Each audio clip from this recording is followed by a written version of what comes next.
समाज कल्याण केंद्र दक्षिण सोलापूर येथे जलजीवन मिशन प्रशिक्षण उत्साहात संपन्न। सोलापूर प्रतिनिधी सिद्धांत बाबरे। केंद्र शासनाच्या महत्त्वाकांक्षी जलजीवन मिशन अंतर्गत स्रोत बळकटीकरण व शाश्वतीकरण विषयक प्रशिक्षण कार्यक्रम समाज कल्याण केंद्र दक्षिण सोलापूर येथे मोठ्या उत्साहात पार पडला। या प्रशिक्षणाचे आयोजक जिल्हा परिषद सोलापूर, पंचायत समिती दक्षिण सोलापूर, पृथ्वी संग्राम ग्रामविकास संस्था कडेपूर, जिल्हा सांगली व परिश्रम ग्रामीण विकास संस्था यांच्या संयुक्त विद्यमाने करण्यात आले होते। प्रशिक्षणादरम्यान गटचर्चा, खेळ, गाणी यांसारख्या रचनात्मक माध्यमातून प्रशिक्षणार्थींनी उत्स्फूर्त सहभाग नोंदवला।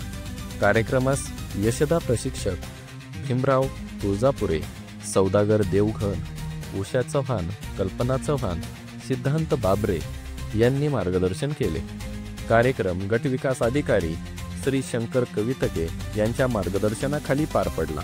प्रशिक्षण उद्घाटन प्रसंगी संस्थेचे अध्यक्ष दादासाहेब यादव, विस्तार अधिकारी खरबस सर, जिल्हा समन्वयक रज्जाक शेख, मुबारक शेख आदी मान्यवर उपस्थित होते।